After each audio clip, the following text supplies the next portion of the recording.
Okay. So a lot of you guys are hitting me up asking me, Showbiz Lord, what do you think about Tyson Gypsy King Fury? I guess he was on Talk Sports podcast. Speaking of the dates, saying December 17th, no bueno. He's saying December 3rd, November 26th, Cardiff, Wembley. What do I think about that?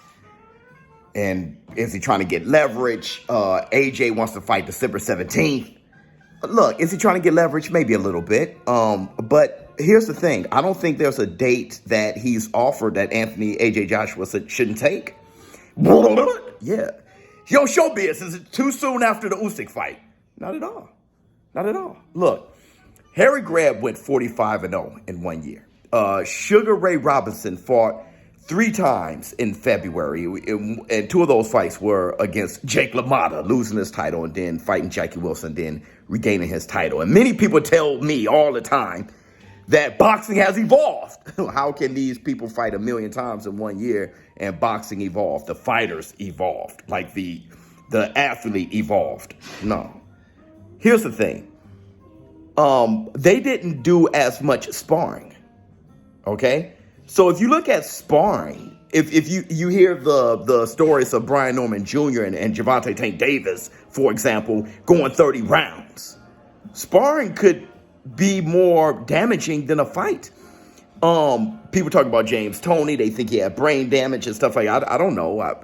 James Toney seemed okay with me, but they talk about, his speech and stuff like that. Well, James Toney thing is he never worked out. All he did was spar.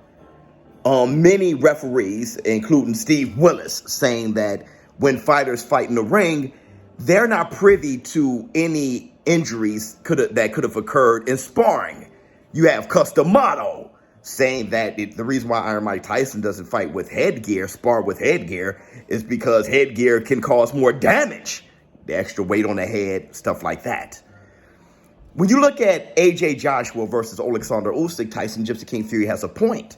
There has been sparring sessions, I'm sure, that AJ actually was a part of, participated in his training camp for Usyk that was probably more savage, more damaging,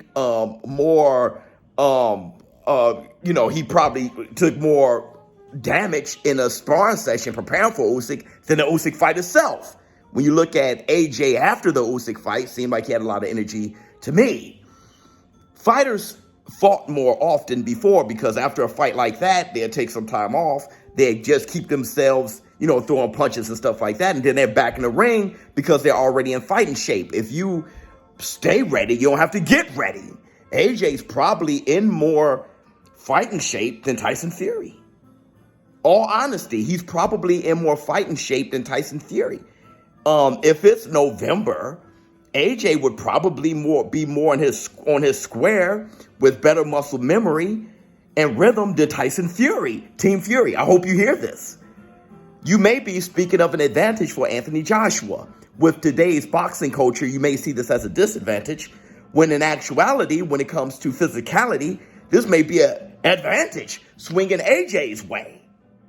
If I was AJ, I'd take it in a heartbeat. Wembley, Cardiff, whatever. I'll take it in a heartbeat. What's that? An 11 weeks from now? You're talking about, hell, you have an 8-week training camp. You don't have to do all that. You're already there. Yeah, prepare. Take whatever date that Tyson Fury is offering because, brother, AJ, honestly, with the lack of damage you actually took, with how good you looked in that split decision loss against Usyk, you may be more fight ready than Tyson Fury. Showbiz, Lord, I'd love to know how you all feel in the comments below, but take it. Take it. You're fine, I would think, but I'm not AJ. But that's my analysis. You guys asked me a question on it, and that's what I think. So I'm out. Huh?